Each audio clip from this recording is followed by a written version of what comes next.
ఆంధ్రప్రదేశ్ రాష్ట్రంలో ప్రస్తుతం గ్రామ వార్డు సచివాలయాల ఉద్యోగుల బదిలీలకైతే రంగం సిద్ధమైంది.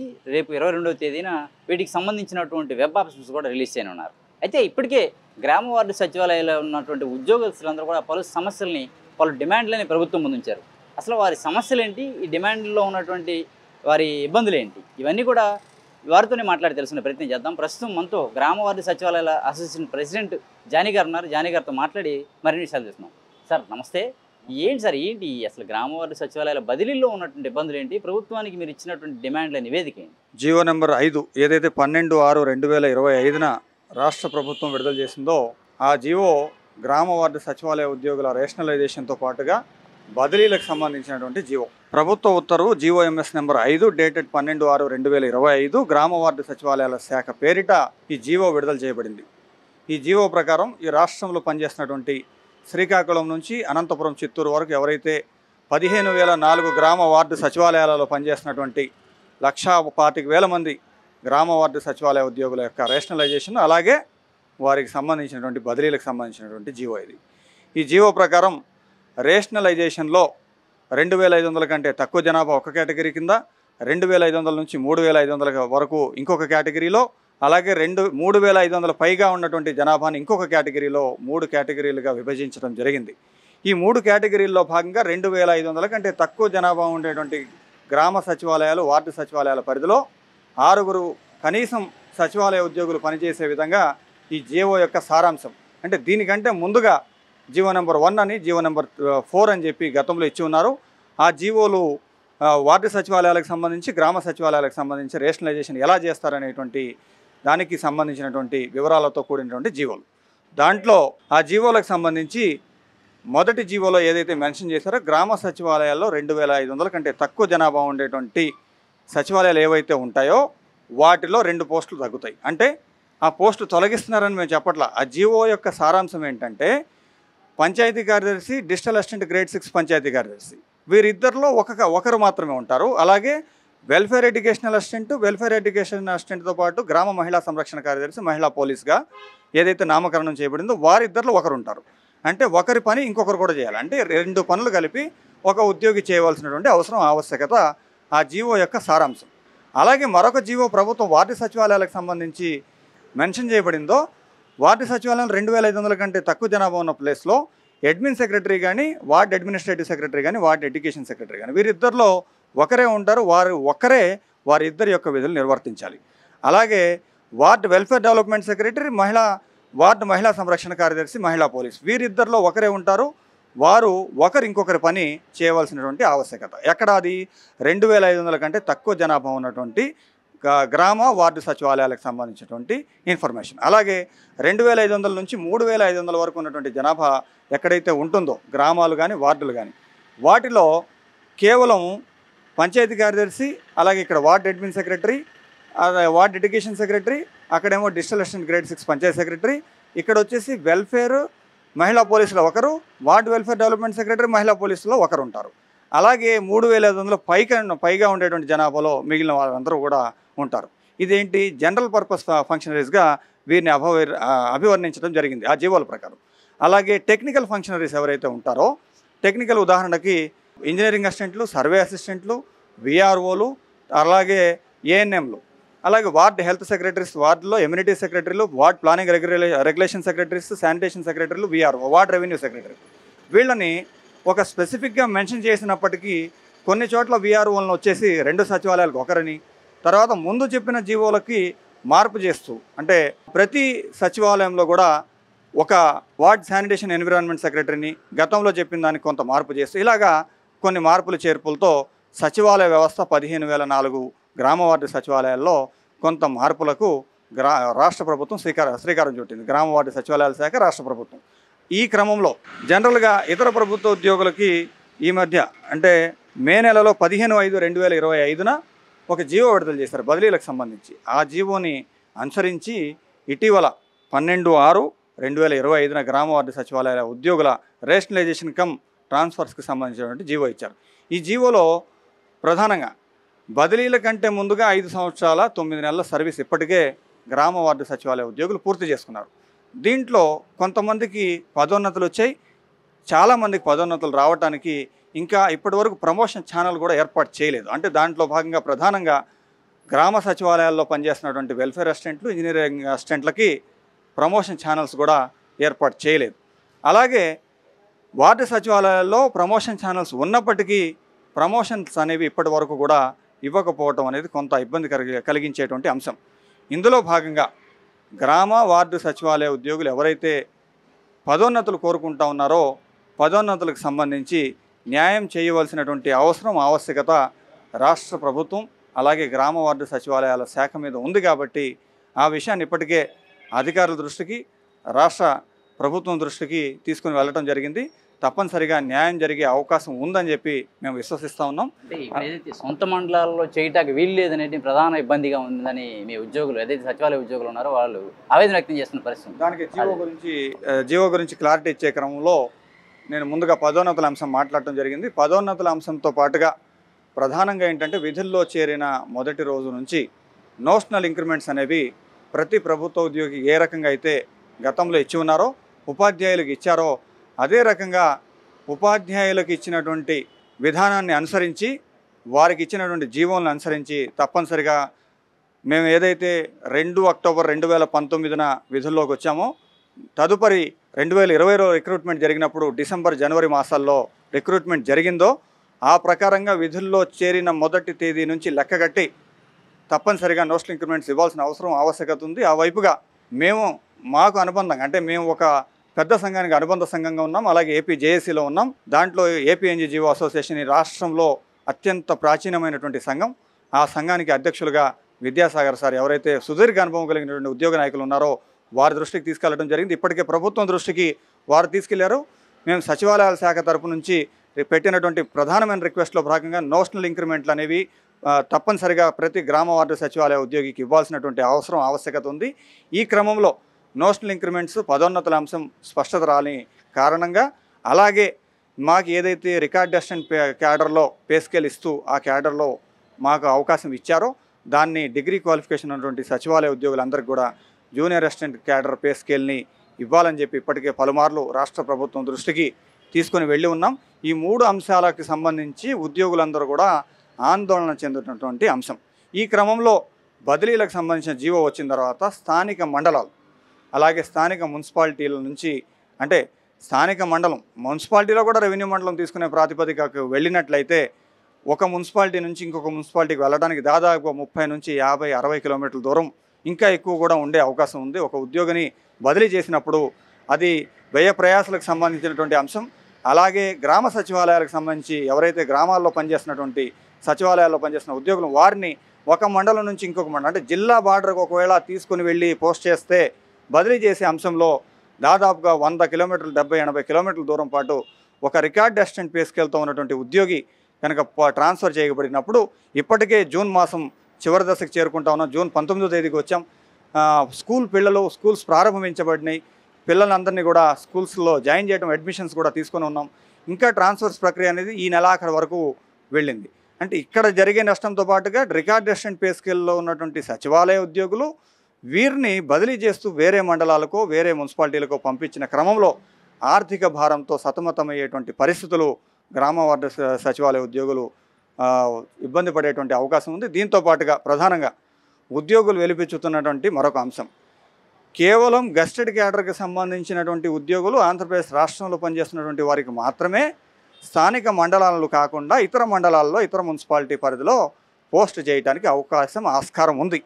గతంలో కానీ ఇప్పటి వరకు కానీ ఇచ్చినటువంటి ఏ జీవోల్లో కూడా రీసెంట్గా వచ్చినటువంటి బదిలీలకు సంబంధించిన అంశాల్లో ఏ ఒక్కరికి లేనిటువంటి నియమ నిబంధనలని కేవలం గ్రామ వార్డు సచివాలయ ఉద్యోగులకు నేటివ్ మండలం నుంచి ఇతర ప్రాంతాలకి బదిలీ చేయటం అనేటువంటి విషయాన్ని జీవోలో పాయింట్ నెంబర్ 3లో మెన్షన్ చేశారు. దీని పట్ల ఉద్యోగులందరూ కూడా తీవ్ర ఆవేదన, ఆందోళన చెందుతున్నారనేటువంటి విషయాన్ని ఇప్పటికే సచివాలయాల శాఖ అధికారులకు, గౌరవ సచివాలయాల శాఖ మంత్రివర్యులకు, అలాగే రాష్ట్ర ముఖ్యమంత్రి గారి కార్యాలయానికి, ముఖ్యమంత్రి గారికి సంబంధించిన కార్యాలయ అధికారులకి తెలియజేశాం.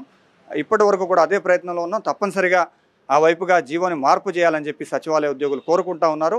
లేని పక్షంలో ఇబ్బందికర పరిస్థితి ఏంటంటే ఆర్థికంగా నష్టపోతున్నటువంటి ఉద్యోగుల యొక్క సామాన్య ఉద్యోగుల స్థితిగతుల్ని ప్రభుత్వం దృష్టికి తీసుకువెళ్ళడం కోసం మరొకసారి అవసరమైతే రాష్ట్ర వ్యాప్తంగా ఉద్యోగుల తరపున వినతి అందించి తీవ్ర ప్రయత్నం చేయడానికి కూడా ఆలోచన చేస్తున్నాం అనేటువంటి విషయాన్ని మీడియా ముఖంగా మీ దృష్టికి తీసుకొస్తా ఉన్నాం. అంటే ఏదైతే బదిలీలకు సంబంధించి ఆల్రెడీ వెబ్ ఆప్షన్స్ ఏదైతే 22వ తేదీన మీకు వచ్చేసే అవకాశం ఉంది, ఇప్పటివరకు ప్రభుత్వం నుంచి స్పందన రాలేదు. చాలామంది దీని గురించి ఆందోళనలో ఉన్నారు. ఈ పరిస్థితుల్లో ఎలా మరి 22 తారీఖు నుంచి 29వ తేదీ వరకు ఏమో ఉంటుంది అంటున్నారు. అసలు ఏ డేట్ నుంచి ఏ డేట్ వరకు మీరు ఎలాగా దీని మీద స్పందించే అవకాశం ఉంది? అలాగే 5 సంవత్సరాల సర్వీస్ ఎవరైతే పూర్తి చేశారో రాష్ట్రంలో ఉన్నటువంటి 1,25,000 మంది సచివాలయ ఉద్యోగుల్లో దాదాపుగా 70 నుంచి 75,000 మంది తప్పనిసరిగా ట్రాన్స్ఫర్ అంటే బదిలీ కాబడతారు. ఆ బదిలీ కాబడేటువంటి వ్యక్తుల వల్ల ఒకేసారి ఇంతమందిని మార్చడం వల్ల కూడా, అంటే ఒక సచివాలయంలో ఉదాహరణకి 8 మందో 10 మందో పనిచేస్తూ ఉంటే వాళ్ళందరికీ 5 సంవత్సరాల సర్వీస్ పూర్తయి ఉంటే ఆ సచివాలయంలో మొత్తం స్టాఫ్ అందరినీ ట్రాన్స్ఫర్ చేసినట్లయితే కొత్తగా వచ్చినటువంటి వాళ్ళకి అక్కడ ఉన్నటువంటి డేటా కలెక్ట్ చేసుకోవడానికి కానీ ఇతర వ్యవహారాలు చేయడానికి కానీ కొంత సమయం పట్టే అవకాశం ఉంది. ఈ సమయం పట్టే దాంట్లో రాష్ట్ర ప్రభుత్వం అడ్మినిస్ట్రేషన్ బాగా చేయాలని చెప్పి ఏదైతే ఆలోచన చేస్తూ ఉందో సచివాలయాల శాఖ కింది స్థాయిలో ఇటువంటి పరిణామాలు పూర్తిగా 0% కొత్తగా వచ్చినటువంటి వాళ్ళు 0 సర్వీస్ నుంచి మొదలుపెట్టినప్పుడు కొంత ఆ ప్రాంతం మీద అవగాహన తెచ్చుకోవడానికి కొంత ఇబ్బందికర పరిస్థితులు ఏర్పడే అవకాశం. దీంట్లో 22వ తేదీన అంటే యాక్చువల్గా ఈ ప్రాసెస్ ఎక్కడి నుంచి ప్రారంభించబడిందంటే డేటా క్యాప్చరింగ్ అనేది హెచ్ఓడి అంటే జిల్లాకు సంబంధించిన జిల్లా స్థాయి అధికారులు డేటా క్యాప్చర్ చేశారు. ఇప్పుడు నేను ఏదైతే రేషనలైజేషన్కి సంబంధించినటువంటి అంశాలు తెలియజేయడం జరిగిందో దాంట్లో ఎక్కడెక్కడ ఏ పోస్టులు ఉన్నాయి ఏ పోస్టులు లేవు అనేటువంటి దాన్ని డేటాని పూర్తిగా క్యాప్చర్ చేసిన అనంతరం అది ఎంపీడీఓలు మున్సిపల్ కమిషన్ అంటే కింద స్థాయి జిల్లా స్థాయి నుంచి మండల స్థాయికి వచ్చిన తర్వాత వారు 16 నుంచి 18వ తేదీ దాకా డేటాను క్యాప్చర్ చేశారు. దాని తర్వాత 22వ తేదీ నుంచి 24వ తేదీ వరకు ఎవరైతే రిక్వెస్ట్ ట్రాన్స్ఫర్ అంటే 5 ఏళ్ళు సర్వీస్ పూర్తి చేయనటువంటి ఉద్యోగులు ఉన్నారో వారికి బదిలీ కావాలని కోరుకుంటున్నారో వాళ్ళు అప్లై చేసుకోవడానికి ఆన్లైన్లో పోర్టల్ ఇవ్వబడింది. అలాగే ఈ డేటా పూర్తి చేసిన తర్వాత కంపల్సరీ ట్రాన్స్ఫర్లో ఉన్నటువంటి వారి యొక్క వివరాలను 25వ తేదీ నుంచి 29వ తారీఖు జూన్ వరకు కూడా వెరిఫికేషన్ చేస్తారు. చేసిన తర్వాత 29 లోపు ట్రాన్స్ఫర్స్ ప్రక్రియ పూర్తి చేయబడుతుంది. 5 ఏళ్ళు సర్వీస్ పూర్తి చేసినటువంటి ఉద్యోగుల యొక్క బదిలీలు వారికి కావాల్సినటువంటి ప్లేస్లో వేయడానికి ఇక్కడ ఆస్కారం లేదు. అలాగే దీంట్లో ఎక్కువ శాతం వారు ఎక్కడికి వెళ్తారో నెక్స్ట్ ఏ ప్లేస్కి వెళ్తారో కూడా తెలియనిటువంటి పరిస్థితులు నెలకొని ఉన్నాయి. దీంట్లో అస్పష్టత ఉంది కాబట్టి ఉద్యోగులు ఆందోళన పడుతూ ఉన్నారు. దీన్ని మార్పు చేయడం కోసమే స్థానిక మండలాలు అనేటువంటి నిబంధన స్థానిక మున్సిపాలిటీలు ఇవ్వాలని చెప్పి ప్రభుత్వాన్ని, గౌరవ మంత్రివర్యుల్ని, అలాగే మా శాఖ ప్రిన్సిపల్ సెక్రటరీ గారిని, అలాగే గౌరవ ఆంధ్రప్రదేశ్ రాష్ట్ర ముఖ్యమంత్రి వర్యుల దృష్టికి వారి కార్యాలయానికి సంబంధించినటువంటి వారి కార్యదర్శుల దృష్టికి తీసుకొని వెళ్ళటం జరిగింది. అలాగే ఏపీ ఎన్జిఓ అసోసియేషన్ ఏదైతే ఈ రాష్ట్రంలో అత్యంత ప్రాచీనమైనటువంటి ఉద్యోగ సంఘం ఉందో ఆ సంఘానికి ప్రాతినిధ్యం వహిస్తున్నటువంటి రాష్ట్ర అధ్యక్షులు మా సంఘానికి గ్రామ వార్డు సచివాలయ ఉద్యోగుల ఫెడరేషన్కి కూడా వారు గౌరవ అధ్యక్షులుగా ఉన్నారు కాబట్టి వారు తప్పనిసరిగా న్యాయం చేస్తారనేటువంటి విశ్వాసం మాకుంది. వారు చేస్తామని కూడా చెప్పి ఉన్నారు కాబట్టి ప్రభుత్వంతో పూర్తి స్థాయిలో చర్చలు జరుగుతూ ఉన్నాయి. ఒకవేళ 29 లోపు ఈ మార్పులు మీరు అన్నట్లుగా 22వ తేదీన వెబ్ ఆప్షన్స్ పూర్తిగా అయ్యే పరిస్థితుల్లో మార్పు జరగకపోతే ఏంటనేటువంటి విషయాన్ని మీరు మా దృష్టికి తీసుకొచ్చారు కనుక తప్పనిసరిగా 22వ తేదీ 23వ తేదీ లోపు మార్పు జరగని పక్షంలో గ్రామ వార్డు సచివాలయ ఎంప్లాయీస్ ఫెడరేషన్ రాష్ట్ర కమిటీ ఆధ్వర్యంలో కోర్ కమిటీ చర్చ చేసిన తర్వాత పూర్తి స్థాయిలో కార్యాచరణ ఏ రకంగా చేసి దీన్ని మార్పించుకోవాలనేటువంటి ప్రయత్నం కోసం ఆలోచన చేయాలో ఆ వైపుగా చేయటం కోసం మాకంటే సీనియర్ మోస్ట్ ఉద్యోగ సంఘాల నాయకులు ఎవరైతే ఉన్నారో వారి సలహాలు సూచనలు తీసుకొని రూల్స్ ఏవైతే గతంలో ఇచ్చినటువంటి నియమ నిబంధనలు ఉద్యోగులకు సంబంధించినవి ఉన్నాయో వాటి పట్ల అలాగే న్యాయబద్ధంగా న్యాయపరంగా ఏ రకంగా అయితే ఈ సమస్యను పరిష్కరించుకోగలమో ఆ వైపుగా ప్రయత్నం చేయడానికి గ్రామ వార్డు సచివాలయ ఎంప్లాయీస్ ఫెడరేషన్ తప్పనిసరిగా ప్రయత్నం చేస్తుందని చెప్పి మీడియా ముఖంగా తెలియజేస్తున్నాను. ఎలా ఉంది లాస్ట్ గవర్నమెంట్లో ఏదైతే సచివాలయ వ్యవస్థను ఏర్పాటు చేసినటువంటి వైసీపీ గవర్నమెంట్లో మీకు బాగుందా, ఇప్పుడు కూటమి ప్రభుత్వంలో మీకు బాగుందా? అంటే ఉద్యోగపరంగా వెసులుబాట్లే కావచ్చు, సంక్షేమం కావచ్చు, ఏదైనా ఎలా ఉంది? ముఖ్యంగా ప్రభుత్వ ఉద్యోగులు అనేటువంటి వారు 62 సంవత్సరాల వయసు వచ్చేంత వరకు కూడా రాష్ట్రంలో ఉన్నటువంటి ప్రజలకు సేవలు అందిస్తారు. అది ఏ శాఖకు సంబంధించినటువంటి ఉద్యోగులైనా ఒకసారి ఉద్యోగంలోకి వచ్చిన తర్వాత మాకు ఉండేటువంటి నియమ నిబంధనలు డిస్ట్రిక్ట్ ఆఫీస్ మాన్యువల్ కావచ్చు, state and service subordinate rules కావచ్చు, ఈ నియమ నిబంధనలకు కట్టుబడి మేము ప్రజలకు సేవలు అందించడం కోసం రాష్ట్ర ప్రభుత్వం ఏ వైపుగా ప్రజలకు సేవలు అందించాలనుకుంటుందో దాని ప్రకారం అత్యంత పారదర్శకంగా అవినీతి రహితమైనటువంటి సేవలు అందించడానికి గ్రామ వార్డు సచివాలయ వ్యవస్థ దీంట్లో పనిచేస్తున్నటువంటి 1,34,000 మంది 1,30,000 మంది ఉద్యోగులు ఎప్పుడు ఏ ప్రభుత్వం ఉన్నా కూడా కృషి చేస్తారు. ప్రభుత్వాలు ఇచ్చేటువంటి ఆలోచన వాటి నుంచి వచ్చేటువంటి ఇన్స్ట్రక్షన్స్ ఏవైతే ఉంటాయో వాటికి అనుగుణంగా మాకు మా పై అధికారులు ఇచ్చేటువంటి ఇన్స్ట్రక్షన్స్కి లోబడి మాత్రమే మాకు ప్రభుత్వాలు రాజకీయ పార్టీలతో అంటే ప్రభుత్వంతో సంబంధం ఉంటుంది కానీ ఇతర రాజకీయ పార్టీలకు సంబంధించినటువంటి అంశాలు మా పరిధిలోనివి కాదనేటువంటి విషయాన్ని మీడియా ముఖంగా మీ దృష్టికి తీసుకొస్తున్నాం. ఈ సంక్షేమ కార్యక్రమాలు అమలు చేస్తున్నారు, ఇవన్నీ కూడా వార్డు సచివాలయాల నుంచి గ్రామ సచివాలయాల నుంచి జరుగుతున్నాయి. దీని మీద అధికార పార్టీలో ఉన్న నేతల యొక్క ఒత్తిడి మీ మీద ఉంటుందా? అంటే వీళ్ళకి ఇవ్వండి, అర్హత లేకపోయినా, లేదంటే అర్హత ఉన్నా వీళ్ళకి ఇవ్వద్దు, అటువంటి ఒత్తిడి ఉంటుందా? దీని మీద ఎలా స్పందిస్తారు? అంటే జనరల్గా అంటే క్షేత్రస్థాయిలో మేమే ఉన్నాం కాబట్టి, అంటే ప్రభుత్వానికి ఫేస్ ఏదన్నా ఉంది అంటే అది గ్రామ వార్డు సచివాలయ ఉద్యోగులు. రాష్ట్ర ప్రభుత్వం యొక్క రిఫ్లెక్షన్ అంతా కూడా మా ద్వారానే ప్రజలకు చేరింది. ఎందుకంటే లార్జ్ స్కేల్లో ఉన్నటువంటి 1,30,000 మంది ఉద్యోగులు వ్యవస్థ ఈ రాష్ట్రంలో ఇంకొకటి లేదనేటువంటి విషయం కూడా మీడియా దృష్టికి తీసుకుని వస్తూ, ఒత్తిడి అనేటువంటి అంశం మీరు రాజకీయ ఒత్తిడి అంటూ ఉన్నారు. కొన్ని చోట్ల సాధారణంగా ఏ రాజకీయ పార్టీకి సంబంధించినటువంటి వ్యక్తులైనా కూడా ఉద్యోగుల మీద ఒత్తిడి చేసే అవకాశాలు ఉన్నాయి. ఆ వైపుగా కొన్ని సంఘటనలు కూడా మా దృష్టికి రాష్ట్ర వ్యాప్తంగా అక్కడక్కడ జరుగుతున్నటువంటి సంఘటనలు వచ్చి, ప్రతి సంఘటన మీద కూడా ఇంకొక విషయం, అర్హత ఎవరికైతే ఉంటుందో వారికి మాత్రమే ప్రభుత్వ సంక్షేమ అభివృద్ధి ఫలాలు అందించాలని మేము ఉద్యోగాల్లోకి వచ్చిన మొదటి రోజు నుంచి మాకు తెలియజేసినటువంటి నిబంధన, దాని ప్రకారమే మేము పనిచేస్తూ ఉన్నాం. ఎక్కడైనా అలాంటి పరిస్థితులు వచ్చినప్పుడు వాటిని ప్రతిఘటిస్తూ కూడా ముందుకు వెళ్తున్నాం అనేటువంటి విషయం తెలియజేస్తూ ఉన్నాం. ఏదైతే మీరు మీ అసోసియేషన్ ద్వారా ఈ వార్డు గ్రామ సచివాలయంలో ఉద్యోగులకి భద్రత కల్పించే విషయంలో కావచ్చు, ఇతర విషయాలు కొన్ని చోట్ల దౌర్జన్యాలు జరుగుతున్న పరిస్థితి కూడా ఉంది. అటువంటి విషయంలో మీరు ఎలా దాన్ని ప్రభుత్వం దృష్టి తీసుకెళ్ళి వాళ్ళ రక్షణ విషయంలో ఎటువంటి చర్యలు తీసుకున్నారు అసోసియేషన్? మేము ఇటీవల కొన్ని ప్రాంతాల్లో, ఉదాహరణకి విశాఖపట్నం కావచ్చు, అలాగే అనంతపురం కావచ్చు, ప్రకాశం జిల్లా కావచ్చు, ఇంకా ఇతర ప్రాంతాల్లో, అంటే ఈ మధ్య జరిగినటువంటి సంఘటనలు కాబట్టి వాటిని మీ దృష్టికి తీసుకొస్తున్నాం. వాటిని ఎదుర్కోవడం కోసం మా ఉద్యోగులకి మనోధైర్యాన్ని కల్పిస్తూ, మా ఉద్యోగులకు ఏం చెప్పామంటే, చట్టపరంగా మేము రాష్ట్ర స్థాయి అధికారుల దృష్టికి తీసుకువెళ్ళడంతో పాటుగా చట్టపరంగా అక్కడ ఏమాత్రం ఇబ్బంది కలిగినా ఉద్యోగుల పక్షాన్ని నిలబడటానికి గ్రామ వార్డు సచివాలయ ఎంప్లాయీస్ ఫెడరేషన్ సిద్ధంగా ఉండటంతో పాటు, ఎక్కడికెక్కడ ఎవరైతే మా ఉద్యోగుల్ని ఇబ్బంది పెట్టారో వారి మీద చట్టపరమైన చర్యలకి డిమాండ్ చేసాం. ఆ వైపుగా చట్టం న్యాయం పరంగా కొంతమంది ఉద్యోగులకు న్యాయం జరిగింది. ఇంకా కొన్ని ట్రయల్లో ఉన్నాయి, కొన్ని ముందుకు వెళ్తూ ఉన్నాయి. కొన్ని పరిస్థితులు బట్టి తప్పనిసరిగా అందరికీ న్యాయం జరిగేంత వరకు కూడా కృషి చేస్తాం. ఎక్కడైనా అన్యాయం జరిగే పరిస్థితి ఉద్యోగులకు వస్తే తీవ్రంగా దాన్ని సంఘం తరపు నుంచి ప్రతిఘటిస్తాం. చివరిగా ఏదైతే బదిలీలు అనేది ఇప్పుడు హాట్ టాపిక్ కాబట్టి, బదిలీల విషయంలో ప్రభుత్వం మొండిగా ముందుకు వెళితే, మీ వినతుల్ని పరిశీలించకుండా మొండిగా ముందుకు వెళితే మీరు ఆందోళన కానీ లేదంటే తీవ్రమైన పోరాటం కానీ చేసే అవకాశం అయితే ఉంటుందా?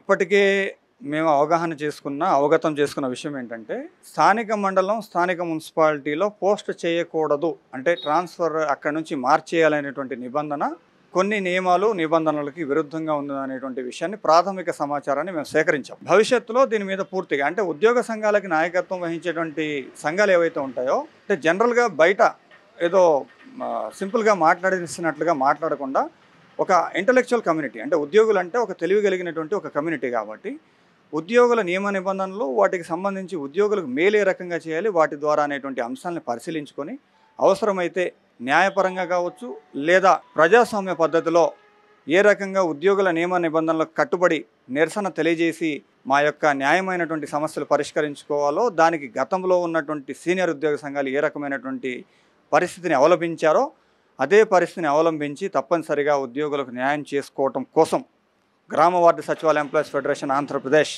కృషి చేస్తుందని చెప్పి మీడియా ముఖంగా తెలియజేస్తున్నాం. ఏదైతే గ్రామ వార్డు సచివాలయాల్లో ఉద్యోగులుగా ఉన్నారో వారంతా కూడా తమ సమస్యలను ప్రభుత్వం దృష్టికి తీసుకెళ్ళడం జరిగిందని, అసోసియేషన్గా ఎవరైతే ఉద్యోగస్తులు ఉన్నారో వారందరి డిమాండ్లను కూడా ప్రభుత్వం దృష్టికి తీసుకెళ్ళామని, తప్పనిసరిగా తమ డిమాండ్లు పరిశీలిస్తుందని ప్రభుత్వం నమ్మకం తమకుందని చెప్పని అయితే ఆ అసోసియేషన్ ప్రెసిడెంట్ జానీ గారు అయితే చెప్తున్న పరిస్థితి అయితే ఉంది. అలాగే బదిలీల ప్రక్రియలో కూడా తమ డిమాండ్లు ప్రభుత్వం ముందు పెట్టడం జరిగిందని, ఖచ్చితంగా ప్రభుత్వం తమ డిమాండ్లు పరిశీలించి తమకు న్యాయం చేస్తుందనేటువంటి ఆశాభావాన్ని అయితే ఆయన వ్యక్తం చేస్తున్నారు. ప్రభుత్వం ఒకవేళ స్పందించిన పక్షంలో కార్యాచరణ కూడా ప్రకటించే అవకాశం ఉందని కూడా ఆయన స్పష్టం చేస్తున్నారు. వీడియో జర్నలిస్ట్ రెహమాన్తో నాని, ఏపీ అమరావతి, అభినవ్ భారత్, విజయవాడ నుంచి.